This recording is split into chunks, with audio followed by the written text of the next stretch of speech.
नमस्ते, मैं हूं निखिल और आप देख रहे हैं खबर गांव। वित्तीय वर्ष 2026-27 के लिए यूनियन बजट पेश हो गया है पार्लियामेंट में।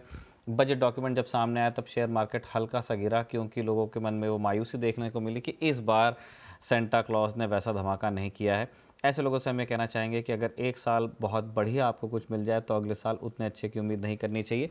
सरकार ने इस बार बजट को थोड़ा सा सटल रखने की कोशिश की है। इंडिविजुअल बेनिफिट्स के जगह उन्होंने पॉलिसी पर फोकस करने का प्रयास किया है। अलग अलग अप्रोचेस के साथ में अलग अलग स्पेशलाइजेशन वाले जो लोग हैं वो इस बजट को अप्रोच कर रहे हैं और उस पर अपने मत दे रहे हैं। ऐसी ही एक बातचीत आप अब खबर गांव पे सुनेंगे। हम इस बार के केंद्रीय बजट को तकनीक की दृष्टि से, फ्यूचर टेक्नोलॉजीज़ की दृष्टि से, एआई की दृष्टि से, पर्यावरण की दृष्टि से देखने का प्रयास करेंगे। और इस बातचीत के लिए हमारे साथ बैंगलोर से जुड़ रहे हैं डॉक्टर जय आसुंदी, वो जूम पर हैं। Hello doctor. डॉक्टर जय आसुंदी, आप हैं एग्जीक्यूटिव डायरेक्टर हैं centre for study of science, technology and policy के, और इन्होंने ऊर्जा, पर्यावरण और फ्यूचर टेक्नोलॉजीज़ के क्षेत्र में खूब काम किया है। इनसे हम समझेंगे कि ये जो नई तकनीकें हैं जिनकी ओर भारत जाने का प्रयास कर रहा है, जो 40,000 करोड़ का आउटले सेमीकंडक्टर के लिए रखा गया है, इन्हें लेकर के वो क्या सोचते हैं। बहुत बहुत स्वागत है डॉक्टर जय आपका इस बातचीत में। पहला प्रश्न मैं आपसे यही पूछना चाहता हूं कि एक लेमैन रिएक्शन तो मैंने आपको दिया, जो शेयर मार्केट की मायूसी है। आपने वित्त मंत्री का भाषण सुना, आपके मन में सबसे पहले क्या विचार आए, पहला रिएक्शन क्या था बजट को लेके? First of all thank you, धन्यवाद हमें बुलाने के लिए और हमारी राय पूछने के लिए। जब हम वो शुरुआत में जब फाइनेंस मिनिस्टर ने शुरुआत की तो उन्होंने कहा कि हमारा कर्तव्य क्या है, तो उसमें वो पहला कर्तव्य जो है वो acceleration and sustaining economic growth, उसी पे हम फोकस करते हैं एज ए थिंक टैंक। हम देखते हैं कि टेक्नोलॉजी कहाँ उपयोग कर सकती है, कहाँ डेवलपमेंट कर सकते हैं, कहाँ हम ग्रोथ कर सकते हैं। तो उसी में एक दो आइटम्स हैं जो हमें काफी अच्छे लगे। एक तो है delivering a powerful push to infrastructure. जो इंफ्रास्ट्रक्चर जो है ना, वो हमारे लिए बहुत महत्वपूर्ण है, क्योंकि हम अभी भी ग्रोइंग नेशन है, हम अभी भी डेवलपिंग नेशन है, पॉपुलेशन भी ग्रो हो रहा है, और इंफ्रास्ट्रक्चर एक्सट्रीमली इंपॉर्टेंट है हमारे लिए, ताकि जो लोग हैं they will find convenience in the life, they will find a good life, they will have the basic necessities and get what they want। तो उसी माध्यम से हम, एक तो वो है। सेकंड है वो ensuring long term energy security and stability। और वो सेकंड आइटम जो है वो काफी इंपॉर्टेंट है, क्योंकि हम देखेंगे कि अभी ये जियो पॉलिटिक्स में क्या हो रहा है, और उसी को ध्यान रखते हुए हमें ये देखना पड़ेगा कि एज वी डेवलप हमारी एनर्जी कहाँ से आएगी। पहले हम सोचते थे कि अगर हम अमीर हो गए तो हम ऑयल इंपोर्ट कर सकते हैं, कुछ और बाहर से इंपोर्ट कर सकते हैं, लेकिन ये जियोपॉलिटिकल सिचुएशन जो है ये पिछले 2-3 साल में हमें ये लग रहा है कि आत्मनिर्भरता बहुत इम्पॉर्टेंट है, बहुत महत्वपूर्ण है। और not only for energy but for security reasons also, stability reasons also. हमको ये लग रहा है कि we have to be self dependent, we have to indigenise, we have to develop things on our own. और लास्ट जो point है वो डेवलपिंग सिटी इकोनॉमिक रीजन्स, और ये बहुत महत्वपूर्ण है, not only from the perspective of growth but also from the perspective of making sure that we do not strain our mega cities and make them super mega cities। If we can get our tier 3 tier 2 cities जो है उसे हम develop कर सकते हैं, उनको infrastructure बढ़ावा दे सकते हैं, तो ज्यादा पॉपुलेशन मेगा सिटीज में नहीं आएंगे, वहीं पे रह के ग्रोथ इंजन को बढ़ावा दे सकते हैं। तो वो मेरा ब्रॉड व्यू पॉइंट है, अंडरस्टैंडिंग है, और मुझे लगा कि okay there is some forward thinking, long term thinking going on here. या और मैं बिल्कुल इस बात से सहमत हूँ डॉक्टर जय। जो आपने कहा कि जैसे हमने ये दुनिया के बाकी शहरों के मामले में देखा है कि जो मेगा सिटीज़ हैं वो एक लेवल के बाद में दे बिकम अनवील्डी। ये हमने टोक्यो में देखा है, हांगकांग में देखा है। दे हैव एक्सीलेंट इंफ्रास्ट्रक्चर, लेकिन जो लोग वहाँ रहते हैं आप उनसे पूछ सकते हैं कि उनको किस तरह के कॉम्प्रोमाइजेस करने होते हैं अपने लाइफ में।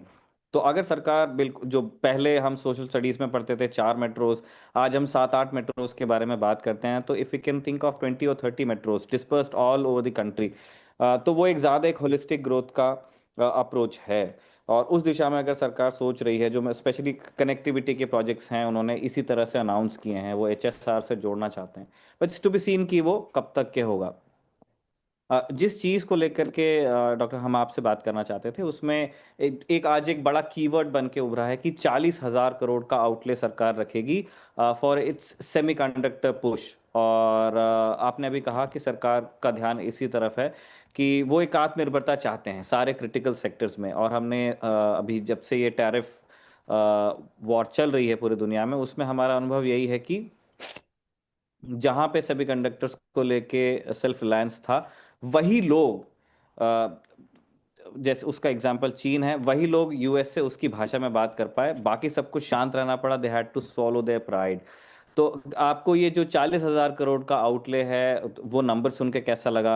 आपका ध्यान इस बात पे भी होगा कि इससे ये पहली बार नहीं है कि भारत सेमीकंडक्टर्स के बारे में बात कर रहा है। तो इस बार कितनी सीरियस लग रही है सरकार आपको? वो सीरियस तो सरकार बहुत सालों से बोल रही है। The question is can the ecosystem wake up and actually deliver. वो हमारी प्रॉब्लम वो है। अब ये देखिए, the problem is that the cost of the fabrications to produce electronics is actually prohibitively very high. अगर आप देखें तो जो पुश हो रहा है अभी, वो कह रहे हैं कि they will produce 20 nanometer chips as opposed to 3 nanometer chips जो TSMC ताइवान में कर रही है। तो ये क्वेश्चन जो है, it is the question is do you have the appetite to invest the amount. The story is that are you going to start running before you learn how to walk? और उसी मायने में I think the question then becomes is can we learn how to do it and get along the learning by doing. एक तो clear है कि China जो कि what they did was because they got the benefit of the US technology transfer, the transfer of technology from Europe, and they were able to manufacture based on that help. And it is going to be very clear that now very few countries will come forward in the way they came forward earlier, where the mass transfer of technology happened. And I think we would hope if that was the case and we are able to put the money down and the resources down, then yes, definitely कर सकते हैं। लेकिन अभी देखें 20 nanometer fab chip cost anywhere between $1 to $4 billion। तो मतलब it is about 8,000 और 10,000, आज के जमाने में 9,000 to 36,000 crores। तो आप देखिए ये 40,000 crores कहाँ पहुंच जाएंगी।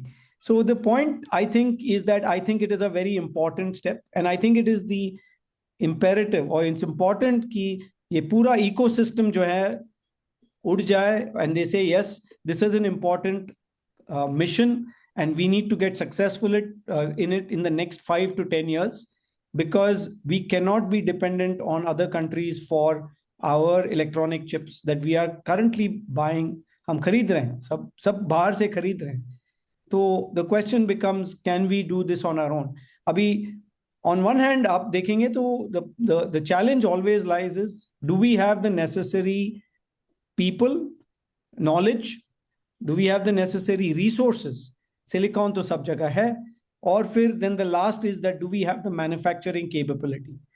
तो small scale में तो I think knowledge level in India is not below anywhere else in the world in terms of our ability, because our people are being employed by all these companies like Texas Instruments, Intel. I say companies are being employed, the Indians are being employed there. I'm sure we will be able to tap into that pool and be able to do that even in India. So that is definitely the case. Second comes is the resource. I think while there'll be inputs for some time, I think there will be some point in time where we will need to start mining on our own and develop the silicon ingots। जो भी materials हैं वो हम domestically produce कर पाएंगे। Manufacturing तो it is a learning by doing, अगर आज नहीं करेंगे तो कल नहीं हो पाएगा। तो इसी से I think my hope is that with this push many entities will step in and try to do this one way or the other and manufacture locally. Hope तो है, लेकिन as you say, as they say, the test of the pudding is in the eating. वो खीर खाने में ही मजा आता है। So that is the point that I would like to make, that we need to explore, and I'm very hopeful that this outlay will at least push people into thinking that this is an area that we should be spending our time. It's of strategic interest or security interest, of course, that we should continue working in this area. और सरकार ने दोनों तरफ से ध्यान देने की कोशिश की है। उन्होंने कैपिटल आउटले रखा है 40,000 करोड़ का। उस नंबर पे आपने अपनी राय दे दी है। वो दोनों चीज़ों को एम करने की कोशिश कर रहे हैं। One is technology for fabricating the chips and mining, जो इसके लिए रेयर अर्थ मटेरियल लगेंगे। उन्होंने जो हमारे मिनरल स्टेट्स हैं उसमें केरला का नाम था और Orissa, Jharkhand, if I am not wrong, उन स्टेट्स का नाम लेकर के उन्होंने कहा कि यहाँ पे हम रेयर अर्थ्स का एक्सप्लोरेशन एंड रिफाइनिंग दोनों चीज़ों पर ध्यान देंगे। हमारे दर्शकों को हमारा जो इंटरनेशनल बुलेटिन है राजदूत, जो लोग रेगुलरली उसको देखते हैं, उन्होंने राजदूत में इस चीज़ को समझा होगा, पढ़ा होगा कि रेयर अर्थ्स को माइन करना एक चीज़ है, लेकिन उनकी रिफाइनिंग एक बहुत ही कॉम्प्लिकेटेड प्रोसेस है। वेस्ट में पहले होता था, वेस्ट ने जब काम करना बंद किया, it all shifted to China. और अब चीन से ज़्यादा अच्छे तरीके से और चीन के रेट पे, मतलब जिस जिस दाम पर वो रेयर अर्थ्स को रिफाइन कर रहे हैं, वो हमें देखना पड़ेगा। अब दो तरह की रिफाइनिंग आपको देखने को मिल रही है। चीन जहाँ पे एट स्केल ये काम होता है, बढ़िया एक्सपर्टीज के साथ में होता है। ऑस्ट्रेलिया अब ये कह रहा है कि वो अपने यहाँ रिफाइनिंग चालू करेंगे वेस्टर्न हेमिस्फेयर में और जगह। Canada I think will go into refining. US में भी बात हो रही है। अब हमें ये देखना पड़ेगा कि ये जो दो एक्सट्रीम्स हैं, जो चाइना का स्केल है और जो वेस्ट का सोफिस्टिकेशन होगा इनटू रिफाइनिंग, हम कहाँ आने वाले हैं एग्जैक्टली क्योंकि वो अनुभव भी जमा करने में कुछ वक्त लग जाएगा। चिप्स और रेयर अर्थ्स के अलावा फ्यूचर टेक्नोलॉजीज में और कहाँ कहाँ डॉक्टर जय आपको फोकस लगता है इन दिस बजट? तो एक फोकस जो आया वो पहले से है, जो न्यूक्लियर एनर्जी में है, वो जहाँ पे वो टैक्स बेनिफिट्स जो दी हुई हैं वो एक्सटेंड कर रहे हैं। पर उसमें I feel the more important announcement और what has happened in the last year has been the Shanti bill, yes, जहाँ पे हमने न्यूक्लियर सेफ्टी और ये और लाइबिलिटी क्लॉज लाइबिलिटीज, को, या द लाइबिलिटीज जो है वो स्लाइडिंग स्केल बना के रखा है, और also introducing of a regulatory agency like the AERB।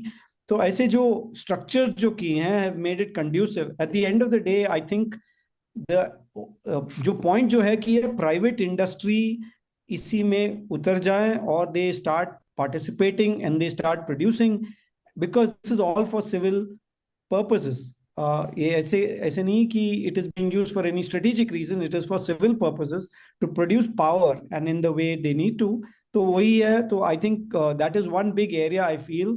And उसमें तो वो अगेन डोमेस्टिक टेक्नोलॉजी जो है बहुत आगे है।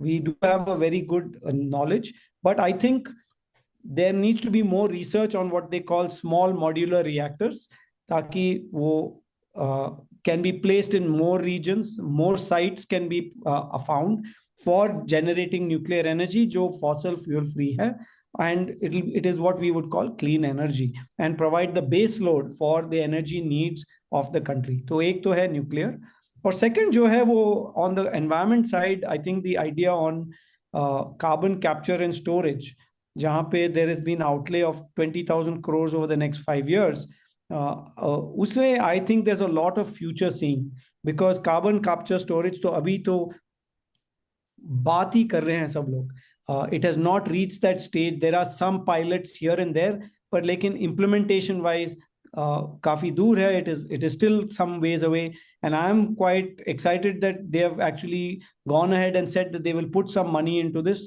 ताकि अच्छे से R&D हो जाए, and by the turn of the decade we will have something in our hands that we can not only do for ourselves but also export to the rest of the world.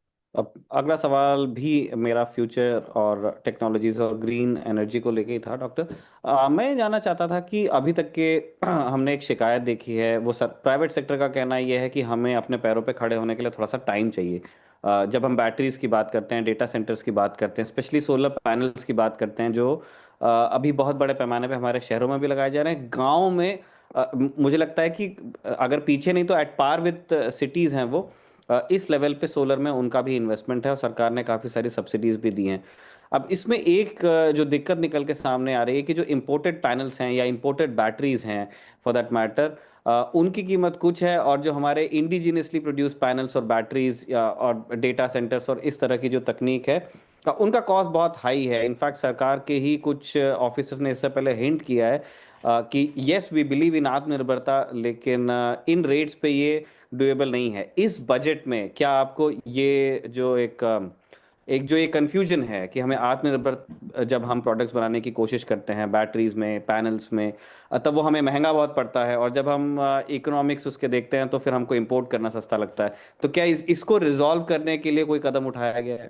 तो अभी मैंने full detail में पढ़ा नहीं है, लेकिन मैं कुछ जगह पढ़ा हूं कि there is some minor decrease in tariff rate, ऐसा कुछ है। लेकिन I think the fundamental challenge will remain कि चाइना जो मैन्युफैक्चर कर रहे हैं वो एट वेरी लो कॉस्ट। हमने एनालिस किया हुआ है कि उनका पावर कॉस्ट जो है, जो इतना लो है, इसीलिए वो प्राइस पे बेच सकते हैं, और हमारे इसमें there is no option. So the question becomes how much capacity should we have in our country to make sure that we are still in the game, जो कहते हैं ना, you still in the game without being completely blown away. Because अगर आपने छोड़ दिया, बोल दिया ठीक है सब खरीद ही लेंगे, फिर तो अगर कल किसी सिचुएशन आ जाए, then we are completely at the mercy of the supplier. तो वही प्रॉब्लम है। I think it is a very tough challenge. I will not want to be in that decision making shoes right now कि क्या करें। On one hand you do need to encourage the domestic manufacturers, and I think maybe जो है वो strategic areas में कर सकते हैं। You can take strategic areas and say yes these are areas where we will do domestic manufacturing. तो उसमें वो कॉस्ट थोड़ा ज़्यादा हो सकते हैं, we can afford that in those areas because it is strategic and important. और बाकी जो एरियाज में है, you know, people will say that if a poor farmer can get something at 30,000 rupees per kilowatt, why not? और वही problem है। But अगर हम लोकली खरीदेंगे तो इट इज 40 or 50,000, कोई देगा नहीं। So then the question becomes how do we manage that? I think this is where the challenge of policy making comes कि कैसे इन दोनों को और बढ़ावा दे सकते हैं। And the hope is that, and this is our hope also, is that even आपने कहा कि you know mining of rare earths, but not only mining but also processing is a very big part of that. तो उसमें I think there is a need for more push towards R&D to make sure that we get to cheaper ways and more environmental friendly ways to mine and process those materials that are needed for the clean energy transition. Doctor ji, अगला सवाल मेरा again तकनीक को लेकर ही है। एक चीज़ की खूब चर्चा अभी, एक वो कैच वर्ड है कि हर चीज़ में एआई, हम्म। और जब हम इकोनॉमिक सर्वे देख रहे थे तो उसमें भी इस बात का जिक्र था कि जो एआई स्टोरी है हिंदुस्तान में, अभी वो मेच्योर होना बाकी है, उसमें गुंजाइश है। और इसे एक कारण की तरह बताया गया था कि जो फॉरेन इन्वेस्टमेंट इंडिया में आ रहा है, वो क्यों इतना मॉडरेट है ना, वो एक लिमिटेड पॉइंट वहाँ उन्होंने था। इस बार भी बजट में कुछ जगह पे एआई का जिक्र है। मैं आप ही के द्वारा तैयार किए उन स्लाइड्स को देख रहा था कि वो एग्रीकल्चर तक में एआई के इंटीग्रेशन की बात कर रहे हैं। तो एक तो वो वाला एआई है जिसकी हर जगह चर्चा चल रही है कि जैसे मैं बैठा हूं तो निखिल के काम में भी एआई, डॉक्टर जय के काम में भी एआई, यहाँ पे साबुन रखा है उसमें एआई। तो एक वो है, मैं उससे हट करके कुछ चीज़ें प्रैक्टिकली पॉसिबल हैं विथ एआई, और कुछ चीज़ों में एआई की कोई ज़रूरत नहीं है। तो उस एक रियलिस्टिक पर्सपेक्टिव में जहां जहां एआई की हमें ज़रूरत है, वहां ये बजट आपको किस तरफ हिंट करते हुए देखता है? Have we check the right boxes in this budget? तो अभी जो ये स्टोरी है, एक्चुअली वो बड़ा एआई समिट जो आने वाला है दिल्ली में अभी ऑन 16 to 20 ऑफ फरवरी। आप किसी को भी पूछे कि एआई में नेक्स्ट क्या है, आप 5 लोगों को पूछेंगे तो 6 जवाब आएंगे, क्योंकि I don't think anybody really knows. पर ये सबको सर्टेन है कि एआई इज द फ्यूचर, या because it is going to radically change the way we operate in our businesses. अभी आपने देखा है कि वो at least in the I think honourable finance minister mentioned कि वो एक ट्रांसलेशनल टूल जो है कम्युनिकेशंस के लिए फॉर द फार्मर्स, वो ट्रांसलेशनल टूल है, एआई टूल है उनके लिए ये किया या हुआ है। It's a fairly I would say simple way in which we can think about AI being used. पर अब अगर वो दूसरी जगह देखेंगे तो if you see they have allocated, they've said no duties on data centers in India till 2047. So abhi, if you see, think of that, data centers are sort of the backbone of any AI system that we are going to put in. And these are very heavy in energy consumption. So now the question becomes, how do we make sure that we get all the energy needed for these data centers? अभी data centers तो जरूरत है, because all our Indian data should reside only in India. We should not have these data residing in Singapore or America or United Kingdom or even Africa. It should be in India. So then the question becomes, what do you need to do in order to? So in some ways, I think we are still finding out what is it that we need to do, how do we go about doing it, and what should we do in this. So I think that's where we are still trying to figure out. अभी तक तो mission है, or there will be some new ideas coming forward. I think the best answer will be the American model of let the ecosystem or the enterprise decide how things should be used, need to be used, ताकि it is not top down driven but actually bottom up. अगर किसी school teacher, गांव के school teacher ने ये figure out कर दिया कि मैं लेसन प्लान ऐसे बनाऊंगा and I will teach different kids different things, and the AI system will then assess them in their own way and get them along their educational pathways. I think that will be very powerful for that, but that may not apply to the children in, let's say, some city school or in some other place. So I think the idea that if you can create this opportunity for people to use AI in ways that make sense to them, then we see a drastic, we could see a great change in the way we think about human resource and the way we think about efficiency in the way we use our resources otherwise. ठीक है। I think doctor जय, future technologies को लेकर के, पर्यावरण को लेकर के, ऊर्जा को लेकर के एक पर्सपेक्टिव आपने हमारे दर्शकों को देने की कोशिश की है। It's a very busy day for you. आप लोग भी खूब काम कर रहे हैं, हम लोग भी प्रयास कर रहे हैं अपने दर्शकों तक ज़्यादा से ज़्यादा जानकारी पहुंचाने का। एनी क्लोजिंग पॉइंट्स और आर्ग्यूमेंट्स जो आपको लगता है कि मेरे सवालों में नहीं थे और हमारे दर्शकों का जानना ज़रूरी था, तो आप उन्हें हमारे दर्शकों के सामने रखकर इस बातचीत को विराम दे सकते हैं। हाँ, actually it is a very interesting point in time. मैं सोच रहा हूँ, because I been listening to lot of people commenting about the budget speech. और जब हम छोटे थे, how the way we used to actively, उत्सुकता से we would actually listen to the budget कि हमारे लिए क्या है। At that time of course it would be ice cream में, you know, there would be lower taxes on something like that और things like that. But I think we are now moving towards, I would say, a far more developed economy. If you think, वैसे planned economy नहीं है. You have these outlays that are done. So on periodic levels, government will announce various missions or schemes. आपने सुना होगा that we've had various schemes and missions that have been announced. और ये missions जो है वो एक साल के लिए थोड़ी करते हैं. It has to be for a decade or 5 to 10 years. And so I think people should now start thinking about it from a continuous perspective over the entire year. While the budget is still very important and puts everything together, I think what happens over the entire year is very important. especially in terms of the rules related to either introducing technology into new areas or adopting technology in new areas or investing in new ideas that can be important for the future. एक item जो हमने we didn't talk too much about was this idea about the cities and the fact that they are now giving a lot of money for these city areas. I think city economic regions करके नाम दिया है.